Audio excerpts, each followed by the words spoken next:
उत्तराखंड खेल अनुशासन और अवसरों की भूमि। राज्य में खेलों को नई उड़ान देने और प्रतिभाओं को नई पहचान दिलाने के संकल्प के साथ 23 नवंबर 2021 को मुख्यमंत्री पुष्कर सिंह धामी के नेतृत्व में उत्तराखंड को मिली एक नई खेल नीति। इस नीति का लक्ष्य है खेल संस्कृति को मजबूत करना, शिक्षा और खेल को जोड़ना, युवाओं को ई कल्चर से निकालकर बी कल्चर की ओर लाना, राज्य में उच्च नैतिक मूल्य, सहचर्य और नेतृत्व माध्यम से एक मजबूत खेल संस्कृति का निर्माण करना। इस नई खेल नीति में ओलंपिक में पदक जीतने और प्रतिभाग करने पर भी है सम्मान और प्रोत्साहन। लड़का लड़की और दिव्यांग खेलों में सभी को समान अवसर, राष्ट्रीय और अंतर्राष्ट्रीय स्तर की अवस्थापनाएं, वैज्ञानिक और मनोवैज्ञानिक प्रशिक्षण के साथ शिक्षा और खेल साथ साथ विश्वविद्यालय से मैदान तक। साहसिक खेलों से युवा ऊर्जा को दिशा और पर्यटन को नई पहचान, प्रतिभाओं की पहचान, प्रशिक्षण और प्रोत्साहन ताकि राज्य पहुंचे पदक तालिका के शिखर पर। 2025 उत्तराखंड को स्पोर्ट्स हब बनाने और खेलों के बुनियादी ढांचे और खिलाड़ियों के प्रोत्साहन के लिए कई महत्वपूर्ण कदम उठाए हैं। वैज्ञानिक और मनोवैज्ञानिक प्रशिक्षण के साथ श्रेष्ठ प्रदर्शन की ओर बढ़ता राज्य। यही है खेल नीति 2021। स्वस्थ युवा, सशक्त भविष्य, गांव से ग्लोबल मंच तक। उत्तराखंड की नई खेल नीति एक मजबूत प्रदर्शन आधारित खेल पारिस्थितिकी तंत्र की नींव है। यह सिर्फ खेल नीति नहीं, यह उत्तराखंड के सुनहरे भविष्य की तैयारी है। खेल नीति 2021, खेल से शक्ति, खेल से प्रगति।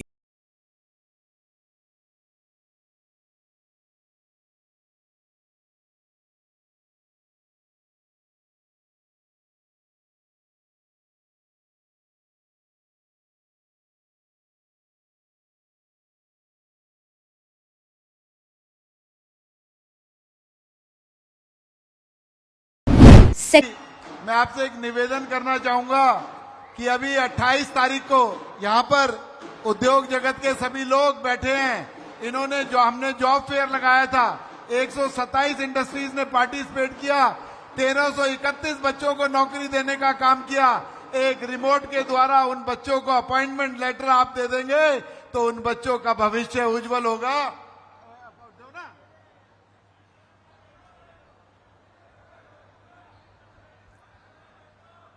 तो उन बच्चों का बहुत बहुत मुबारक, जिनको आज इस रिमोट के माध्यम से उनके सीधा मेल पर ये अपॉइंटमेंट लेटर पहुंच जाएगा। और उन उद्योग जगत के लोगों का भी बहुत बहुत धन्यवाद करता हूं।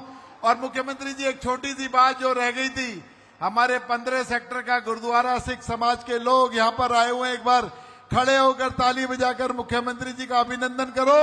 इनके साथ लगती हुई जो जगह है एक छोटी सी, उसमें के यात्री निवास फरीदाबाद के लिए बनाना चाहते हैं। मेरी हाथ जोड़ के गुजारिश है, उसे देने का काम आप करें। आपका बहुत बहुत धन्यवाद। जय हिंद, जय भारत। जोरदार ताली बजा के नायब जी का स्वागत करो। नायब सैनिक, नायब सैनिक, नायब सैनिक। धन्यवाद। भारत माता की।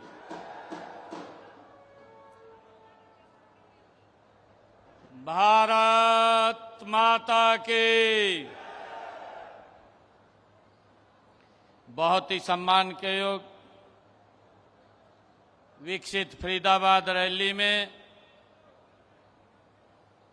प्रदेश भारतीय जनता पार्टी के माननीय अध्यक्ष मोहनलाल कौशिक जी, भारत सरकार में राज्य मंत्री कृष्णपाल गुर्जर जी, आज के कार्यक्रम के आयोजक हरियाणा सरकार में कैबिनेट मंत्री विपुल गोयल जी, हरियाणा सरकार में राज्य मंत्री राजेश नागर जी, हरियाणा सरकार में राज्य मंत्री गौरव गौतम जी, हमारे वल्लभगढ़ के विधायक जिनका जन्मदिन भी है मैं इनको बहुत बहुत बधाई देता हूं, शुभकामनाएं देता हूं और परमपिता परमात्मा से ये प्रार्थना भी करता हूं कि इनका स्वास्थ्य उत्तम रहे और ये विकसित भारत, विकसित हरियाणा में अपनी प्रमुख भूमिका अदा करें। हमारे विधायक बड़खल दिनेश अदलखा जी, हमारे विधायक NIT सतीश फागना जी, हमारे विधायक होडल हरेंद्र राम रतन जी, हमारे प्रदेश के महामंत्री सुरेंद्र पूनिया जी, हमारी मेयर फरीदाबाद श्रीमती प्रवीण बत्रा जोशी जी, हमारे प्रभारी फरीदाबाद नरेंद्र वत्स जी, जिला के हमारे अध्यक्ष फरीदाबाद पंकज पूजन रामपाल जी, इनका भी आज जन्मदिन है। इनको भी मैं आज बहुत बहुत बधाई और शुभकामनाएं देता हूं और परमपिता परमात्मा से ये प्रार्थना भी करता हूं कि ये पार्टी के कार्यों को निरंतर गति से आगे बढ़ाने का ये काम करते रहें। हमारे बीच में हमारे फरीदाबाद महानगर के अध्यक्ष सोहन पाल जी, हमारे पलवल के जिलाध्यक्ष विपिन भैसला जी, पूर्व मंत्री श्रीमती सीमा त्रिखा जी, पूर्व विधायक नरेंद्र गुप्ता जी, हमारे इस फरीदाबाद की शान यहाँ के उद्योगपति जो निखल नंदा जी, हमारे चेयरमैन ULB, हमारे सेक्रेटरी और हमारे कमिश्नर अशोक कुमार मीणा जी और उपस्थित आज इतनी भारी संख्या में फरीदाबाद की मेरी सरदारी, इतनी भारी संख्या में आज फरीदाबाद के मेरी मातृशक्ति, हमारे बुजुर्ग, युवा साथी आप यहाँ पधारे हैं। मैं आप सबका दोनों हाथ जोड़ करके प्रणाम करता हूँ, आप सबको राम राम करता हूँ।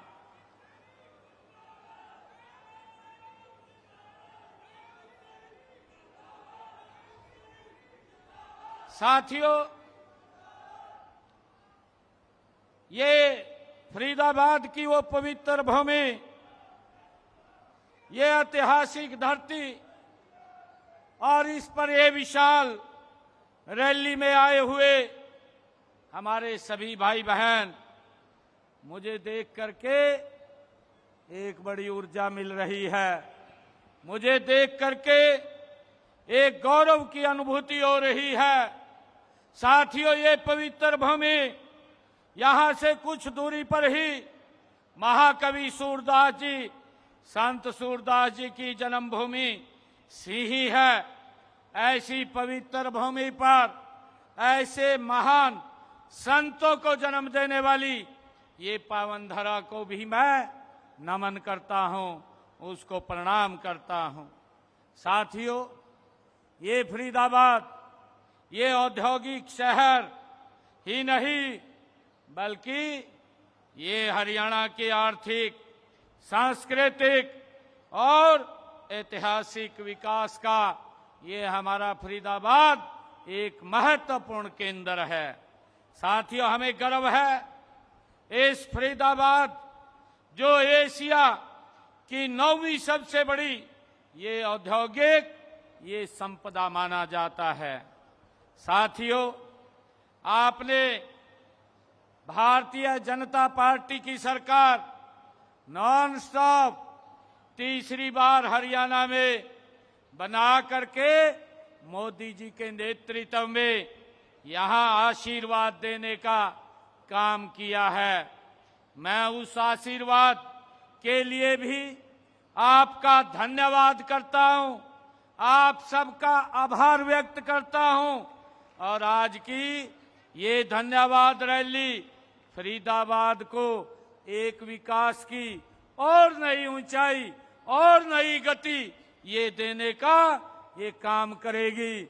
आज हम इसका संकल्प लेने का आज काम कर रहे हैं।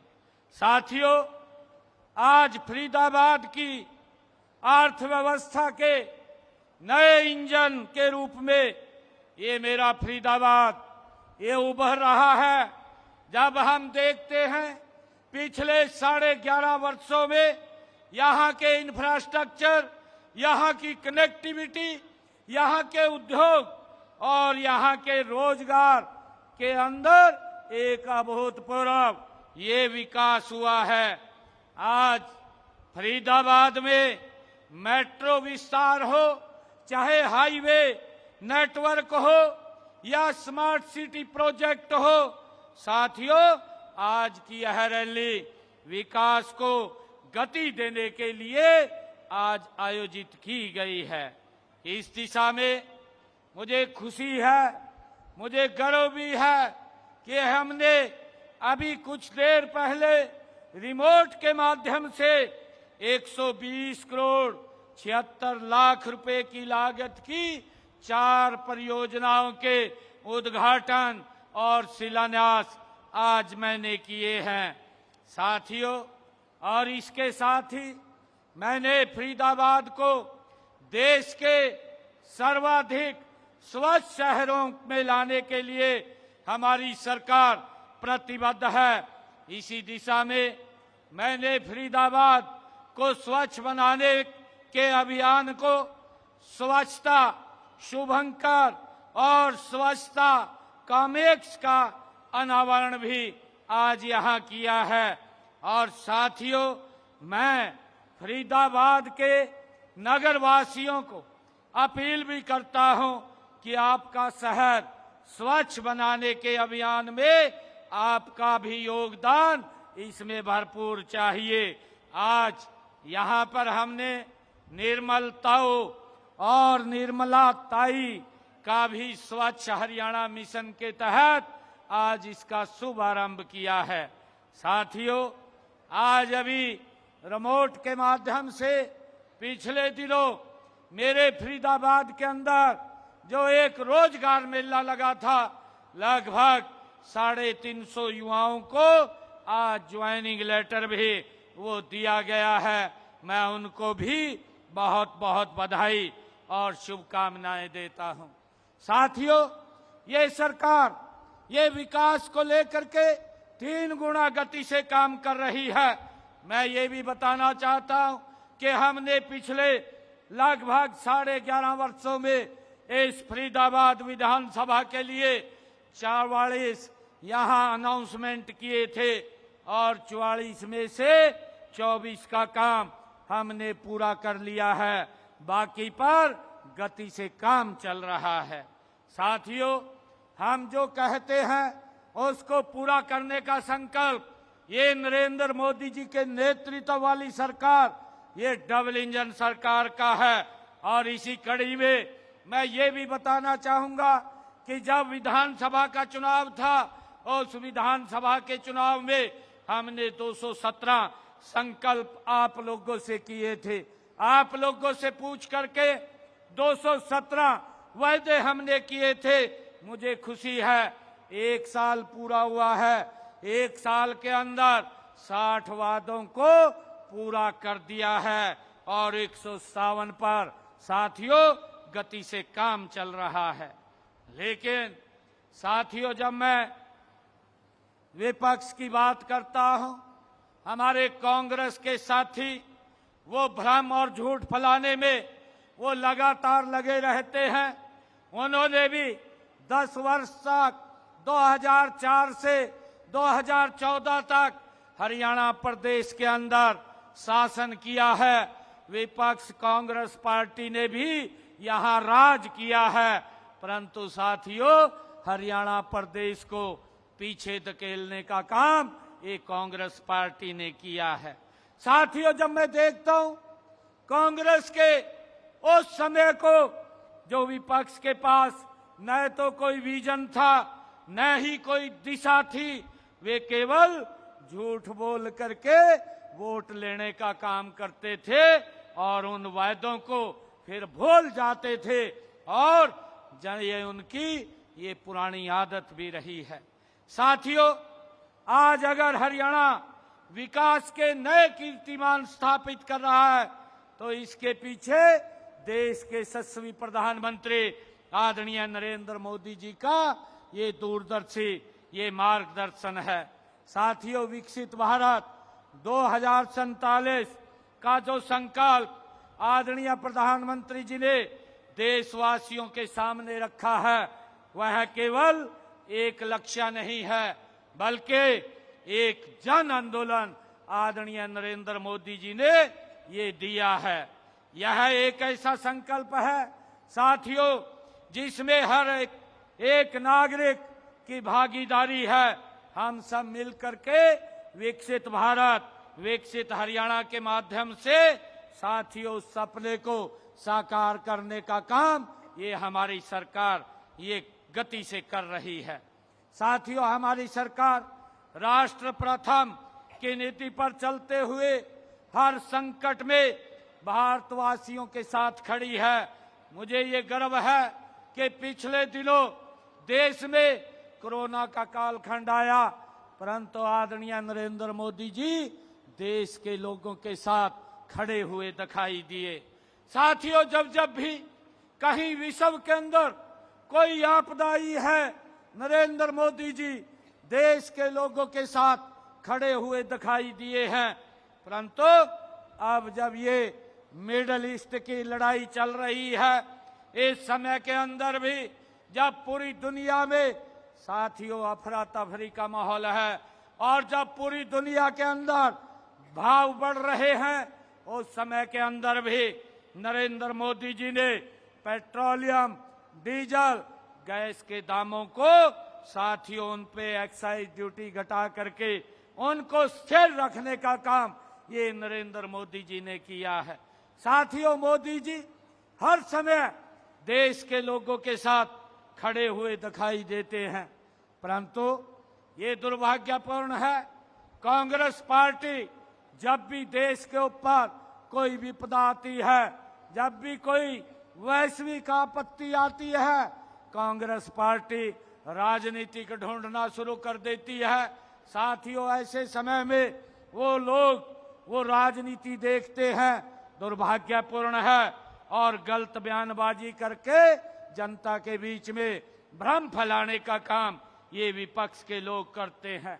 साथियों, इनके पास कोई मुद्दा विशेष नहीं है और मुद्दे के नाम पर ये लोगों में झूठ फैलाते हैं, झूठ बोलते हैं और भ्रम फैला करके विपक्ष के नेता केवल कुर्सी की राजनीति करते हैं।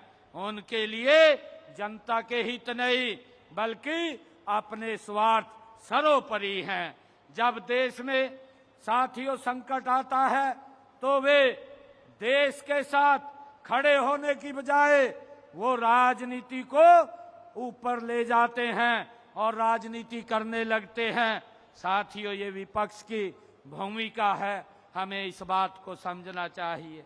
साथियों, मैं आपको इस बात से भी आश्वस्त करता हूं क्योंकि विपक्ष ने पिछले दिनों इस बात का झूठ फैलाया, भ्रम फैलाया कि पेट्रोल, डीजल, गैस की कमी है, परंतु मैं आज फरीदाबाद की सरदारी के बीच में कहना चाहता हूं, ना डीजल की कमी है, ना पेट्रोल की कमी है, ना गैस की कमी है। मोदी जी के नेतृत्व में ये देश गति से आगे बढ़ रहा है। साथियों, इस आड़ में जो लोग कालाबाजारी करने लग गए थे, उनके खिलाफ हमारी सरकार ने सख्त कदम उठाए हैं, एफआईआर भी दर्ज की है। साथियों, हमने जो हरियाणा के अंदर पाइपलाइन विस्तार को भी हमने उसका सरलीकरण किया है। पहले उसका लीज रेंट 3 लाख रुपए प्रति किलोमीटर था, अब हमने घटा करके मात्र 1000 रुपए प्रति किलोमीटर किया है, जिससे 13 लाख घरों को पीएनजी कनेक्शन हमारा देने का लक्ष्य है। साथियों, वो पूरा होगा सरकार की आपूर्ति को निर्बाध बनाए रखने के लिए हमारी सरकार पूर्ण रूप से सतर्क है। मैं आप सभी से भी आग्रह करूंगा कि सरकार के इन प्रयासों में आप लोग सहयोग देने का काम करें। साथियों, देश के यशस्वी प्रधानमंत्री आदरणीय मोदी जी के कुशल मार्गदर्शन में हमारी डबल इंजन की सरकार सबका साथ, सबका विकास, सबका विश्वास और सबके प्रयास से ये गति से काम कर रही है। हमने हर क्षेत्र में हर वर्ग के कल्याण के लिए नई नई योजनाएं बना करके उन तक पहुंचाने का काम हमारी सरकार कर रही है और उन्हें पारदर्शिता से धरातल पर उतारा जा रहा है। मैं पूरे विश्वास के साथ आप लोगों के बीच में कहता हूं कि आपके क्षेत्र के विकास के लिए किसी भी तरह की कोई कोर कसर हम नहीं छोड़ेंगे। हम फरीदाबाद को गति से विकसित फरीदाबाद की तरफ ले जाने का काम ये हमारी सरकार करेगी। साथियों, ये कांग्रेस के लोग ये झूठ और भ्रम फैलाते हैं। मैं ये बताना चाहता हूं कि हमारी सरकार ने पिछले 11.5 वर्षों में फरीदाबाद, ये इस विधानसभा में जो ये फरीदाबाद विधानसभा है, इस विधानसभा की एक विधानसभा की बात कर रहा हूं, इस विधानसभा में 1321 करोड़ 57 लाख रुपए हमने खर्च किए हैं। और जबकि कांग्रेस का अगर कार्यकाल देखें, कांग्रेस के समय के अंदर मात्र 677 करोड़ रुपए यहाँ के विकास के लिए खर्च किए गए। भारतीय जनता पार्टी ने 1321 करोड़ 57 लाख रुपए खर्च किए हैं। साथियों, ये लोग ये झूठ फैलाते हैं और जो विकास का वो पैसा था कांग्रेस के समय में भ्रष्टाचार की भेंट चढ़ जाता था। आज आप लोग देख रहे हैं, आज काम बोल रहा है, नरेंद्र मोदी जी का आज नाम बोल रहा है। साथियों, मैं आप सबको बहुत बहुत बधाई देता हूं। और साथियों, मैं ये भी कहना चाहता हूं कि हमारी सरकार ने तीसरे कार्यकाल में भी प्रदेश के सर्वांगीण विकास और हर वर्ग के हितों की सुरक्षा के लिए हमारी सरकार ने ठोस कदम उठाए हैं। हम सब जानते हैं, मैंने जो 60 वायदों की बात की है, जो 60 संकल्प लिए थे, मैंने कहा था हरियाणा प्रदेश के अंदर मैं युवाओं को बिना पर्ची बिना खर्ची के 25,000 युवाओं को ज्वाइनिंग लेटर देने का काम हमारी सरकार करेगी। साथियों, मैंने सबसे पहले आप लोगों का जब आशीर्वाद मिला, सबसे पहले 25,000 युवाओं को, एक गरीब परिवार का बच्चा भी हरियाणा सरकार की नौकरी लगा है, उनको ज्वाइनिंग लेटर देने का काम किया है। और आपके भाई बेटे ने बाद में शपथ लिया है, ये वायदा हमने पूरा किया है। हमने ये भी कहा था कि हमारी ऐसी बहनें जिन परिवारों की इनकम 1,80,000 रुपए है, उनकी रसोई में 500 रुपए का गैस का सिलेंडर ये हमारी सरकार पहुंचाने का काम करेगी। मुझे खुशी है आज हमारी सरकार उसको भी हमने पूरा किया है। आज 500 रुपए का गैस का सिलेंडर पहुंचाने का काम हमारी सरकार कर रही है और ऊपर का पैसा उनके खाते में पहुंचाने का काम ये हमारी सरकार कर रही है। साथियों, मैंने जब से कहा है 243 करोड़ रुपया बहनों के खाते में पहुंचाने का काम ये हमारी सरकार ने किया है। साथियों, मैंने ये कहा था कि हमारी सरकार जो हमारे ऐसे किडनी के पेशेंट थे, हरियाणा के जो सिविल हॉस्पिटल, हमारे मेडिकल कॉलेज, उन सब में डायलिसिस मुफ्त होगा, उसको भी हमने पूरा किया है। आज हरियाणा के हर हॉस्पिटल, मेडिकल कॉलेज में साथियों किडनी के जो रोगी है उसका डायलिसिस मुफ्त हो रहा है। हमने बहन बेटियों को आर्थिक रूप से मजबूत और सशक्त करने के लिए ये बात कही थी कि हम बहन बेटियों को 2100 रुपए पहुंचाने का काम करेंगे। उसको भी हमने लागू किया है। साथियों, हमने पहले चरण में 1 लाख जिन परिवारों की इनकम है उनको 2100 रुपये पहुंचाने का काम हमारी सरकार कर रही है। पहले बजट के अंदर 5000 करोड़ रुपए का प्रावधान ये हमारी सरकार ने किया था और दूसरे बजट के अंदर 6500 करोड़ रुपए का प्रावधान किया है। और आने वाले समय के अंदर जिन परिवारों की इनकम 1,80,000 रुपए है उन सब बहनों को 2100 रुपये पहुंचाने का काम ये हमारी सरकार कर रहेगी। साथियों, हमने ये संकल्प लिया था कि हरियाणा के किसान के 24 की 24 फसलें एमएसपी पर खरीदेंगे। उस वायदे को भी, उस संकल्प को भी हमारी सरकार ने पूरा किया है। ये देश का ये पहला ऐसा राज्य है, हरियाणा प्रदेश, जो अपने किसान की पूरी फसल एमएसपी पर खरीदने का काम कर रहा है। साथियों, अभी रब्बी का सीजन चल रहा है। मेरे कांग्रेस के भाई, उनके पास मुद्दा नहीं है, वो कभी कहीं मुद्दे को ढूंढते हुए घूम रहे हैं।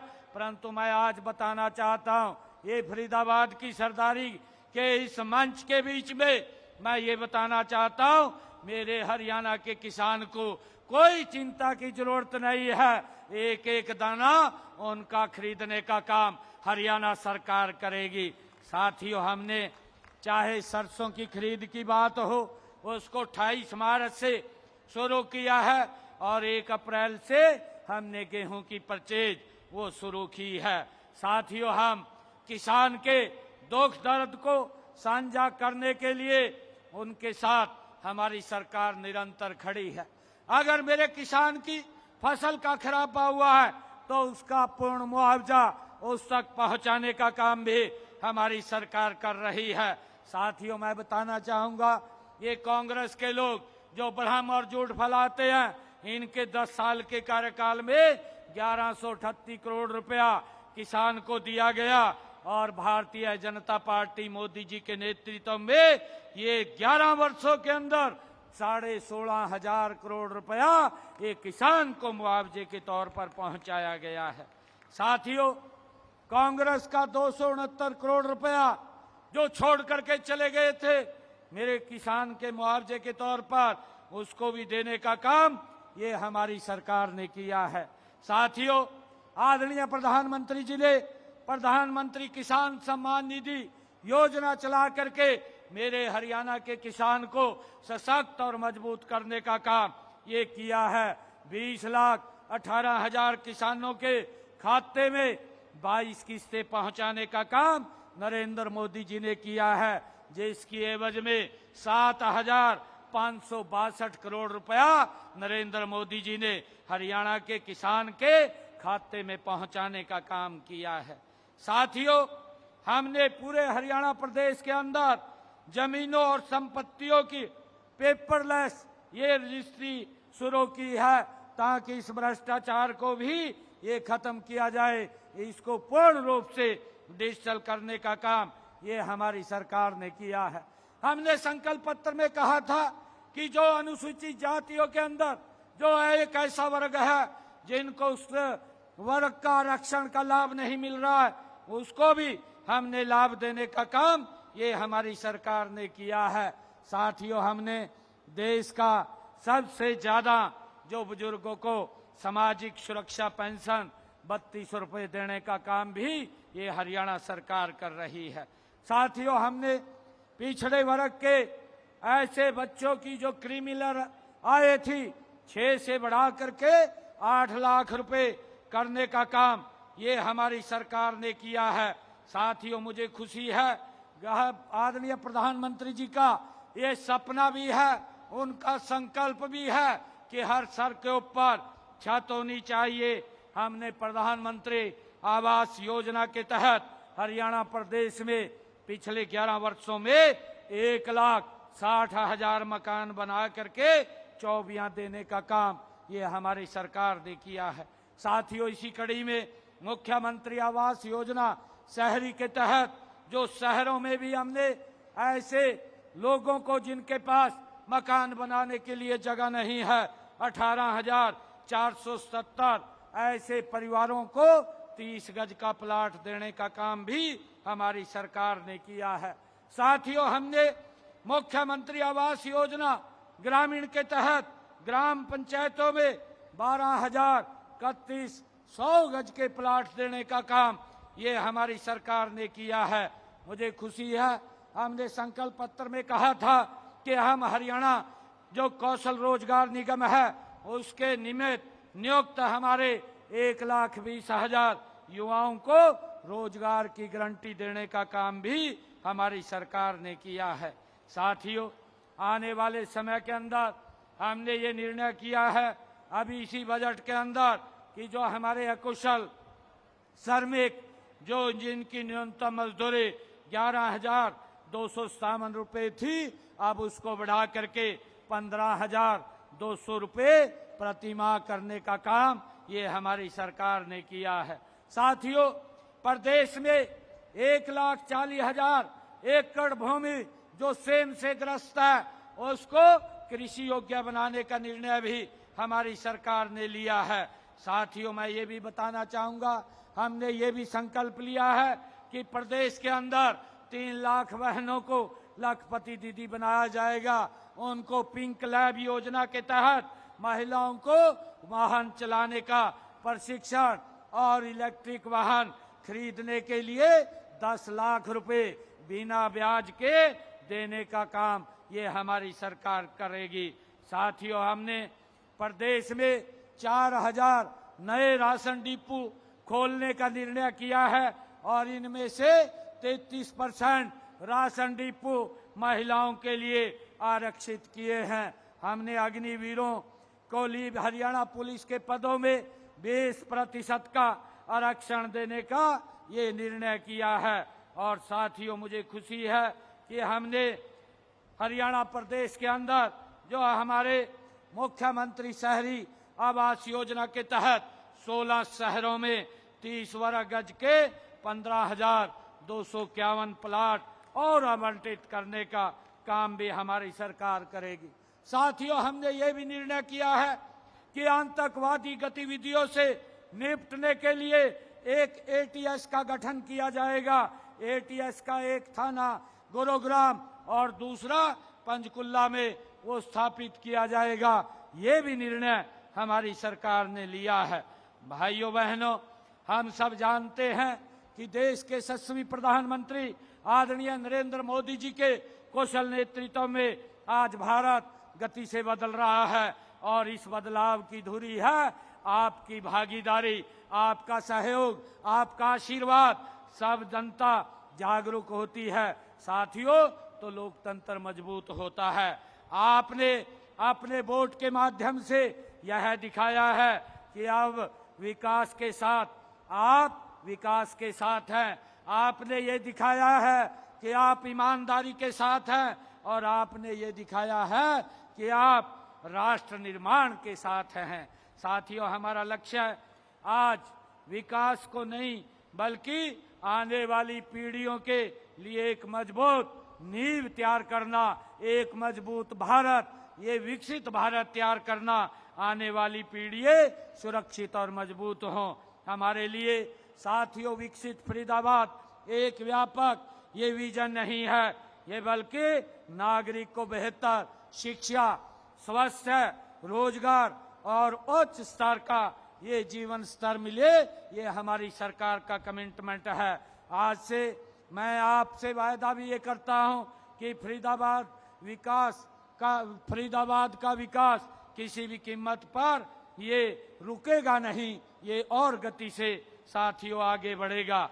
मुझे आज खुशी है कि आज इस विकसित जो फरीदाबाद रैली के अंदर आप सबके बीच में आने का मुझे अवसर मिला है और हमारे विपुल गोयल जी ने यहाँ के विकास के लिए कुछ मांगे ये रखी हैं।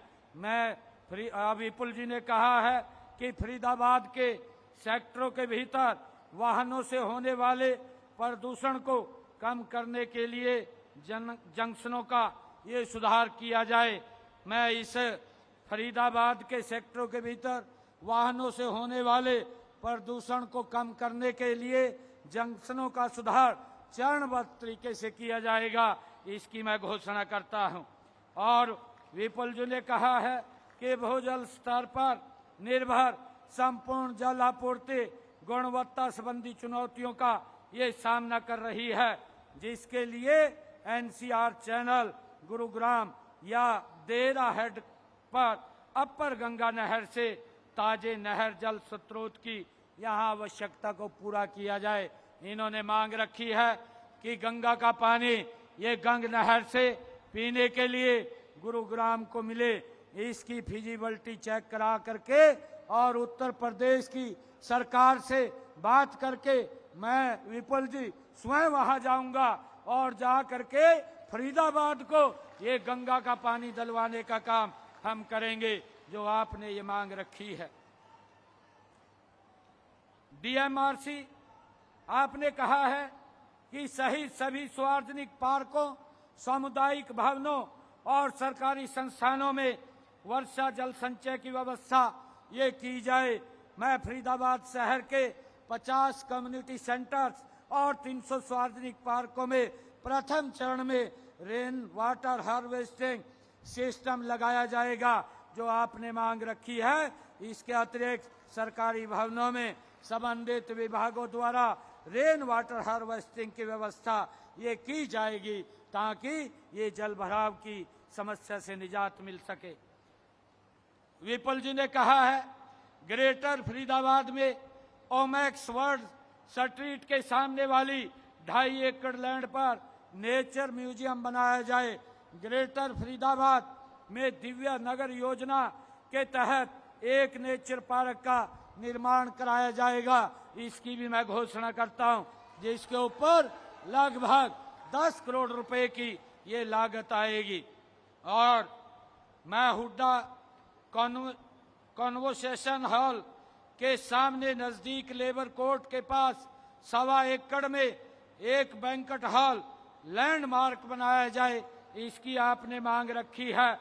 हुड्डा कॉन्वोकेशन हॉल के सामने एचएसवीपी की जमीन व फायर स्टेशन की जमीन को जो लगभग 3 एकड़ है को जोड़कर एक मल्टी लेवल पार्किंग के लिए रिजर्व किया हुआ है। यह सुनिश्चित किया जाएगा कि इस भूमि पर मल्टी लेवल पार्किंग के ऊपर एक बड़ा बैंक्वेट हॉल जो पीपी मोड़ पर और एचएसवीपी के द्वारा अपने स्तर पर बनाया जाएगा, जो इस बेशकीमती जमीन का सदुपयोग हो सकेगा।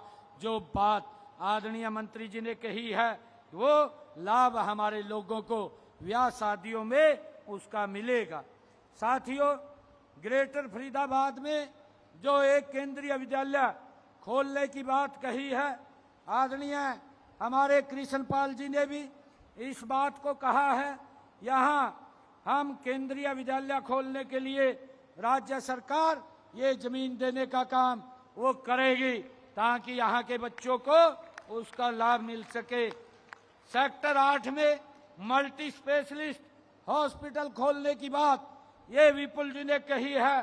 सेक्टर 8 में पीपीबी मोड़ पर मल्टी स्पेशलिस्ट हॉस्पिटल खोला जाएगा, इसकी भी मैं घोषणा करता हूं। HSIIDC की 200 एकड़ खाली जमीन को एंटरटेनमेंट सिटी के लिए घोषित किया जाए, ये बात विपुल जी ने कही है। HSIIDC के द्वारा IMT के सेक्टर 66 को वाणिज्य सेक्टर के रूप में विकसित किया जा रहा है। इसमें एंटरटेनमेंट उद्योग से संबंधित वाणिज्य गतिविधियां जैसे सिनेमा हॉल, होटल, मल्टीप्लेक्स आदि के लिए ये व्यवस्था की जाएगी, इसकी भी मैं घोषणा करता हूं। और विपुल जी ने कहा है स्पोर्ट्स स्टेडियम सेक्टर 12 फरीदाबाद के स्विमिंग पूल को ओलंपिक स्तर के ऑल वेदर स्विमिंग पूल में अपग्रेड उसका निर्माण कराया जाए। स्पोर्ट्स स्टेडियम सेक्टर 12 के स्विमिंग पूल को भी पीपीपी मोड के तहत अपग्रेड और संचालित करवाया जाएगा। साथियों, मैं विकास कार्यों के लिए अलग से मैं 5 करोड़ रुपया वो दे करके मैं जाता हूं। साथियों, आज मुझे खुशी है कि आपका समर्थन, आपका विश्वास ही हमारी सबसे बड़ी ताकत है। और अभी पिछले दिनों हमने यहाँ फरीदाबाद के लिए दिल्ली से गुरुग्राम, गुरुग्राम से फरीदाबाद और फरीदाबाद से नोएडा तक आरआरटीएस एक नमो भारत ट्रेन वो चलेगी, जो आर्थिक रूप से इस फरीदाबाद को सशक्त किया जाएगा। यही ताकत साथियों, आपकी यही ताकत हमें आगे बढ़ने की प्रेरणा देती है और यही ताकत हमें विपक्ष के झूठ और षड्यंत्रों का सामना करने की भी साथियों हिम्मत देती है। अंत में मैं एक बार फिर आप सभी का दिल से धन्यवाद करता हूं। आप सबको मैं बहुत बहुत बधाई देता हूं। इन्हीं शब्दों के साथ जय हिंद, जय भारत, जय भारत मां। सज्जनों, मुख्यमंत्री महोदय देने में कोई कोताही नहीं करते, दिल खोलकर प्रदेशवासी और फरीदाबाद वालों को दिया। आप भी तालियों के साथ आभार व्यक्त कीजिए। मित्रों, एक बार जोरदार ताली बजाकर माननीय नायब सैनी जी का धन्यवाद। और मैं आप सबकी ओर से नायब जी का धन्यवाद करता हूं, जो रोड मैप और जो खाका फरीदाबाद की तरक्की का खींचने का काम किया। मैं समझता हूं आने वाले दिनों में फरीदाबाद दिन दुगनी रात चौगनी गति से बढ़ने का काम करेगा। यहाँ पर एक अनामिका अंबर जी वहां से यूपी से आई हैं, वो माननीय मुख्यमंत्री जी के लिए 4 लाइनें लिखकर लाई हैं। मैं चाहूंगा कि वो मंच से फटाफट वो 4 लाइनें एक बार सुनाने का काम करें। अनामिका अंबर जी ये बहुत ही बड़ी कवित्री है, जिन्होंने उत्तर प्रदेश के अंदर बहुत बड़े बड़े जो है कविताएं पाठ करने का काम किया है। हेलो ऐसी विभूति जो हम सबके लिए प्रेरणा बन जाते हैं। नायब सिंह सैनी जी, माननीय मुख्यमंत्री। बहुत बहुत आभार जी अनामिका जी, बहुत धन्यवाद। मैं बहुत देर से अपने क्रम की प्रतीक्षा में थी। धन्यवाद व्यक्त करती हूँ मंच पर आदरणीय नायब सैनी जी की उपस्थिति है, विपुल जी की उपस्थिति है, कृष्णपाल जी की उपस्थिति है। थोड़ी देर को रोक दीजिए, थोड़ी देर को रोक दीजिए इसको। आइए, मंच पर नायब जी की उपस्थिति है और मुझे उनके लिए कुछ पंक्तियों के लिए आदेशित किया गया है। तो यदि आप सबकी भी सहमति हो तो 4 पंक्तियां सबसे पहले कहना चाहती हूँ। जरा तालियों के साथ मेरा साथ दें। एक बदलाव इस देश में आया, जिस बदलाव को हम सब ने देखा, और वो बदलाव है कि खुद की खातिर जीते थे, अब देश पे मरना सीख गए। मझधारों में कफन बांधकर लोग उतरना सीख गए और कल तक जुगनू तक भी हमको थमका देते थे, पर अब हम सूरज से आंख मिलाकर बातें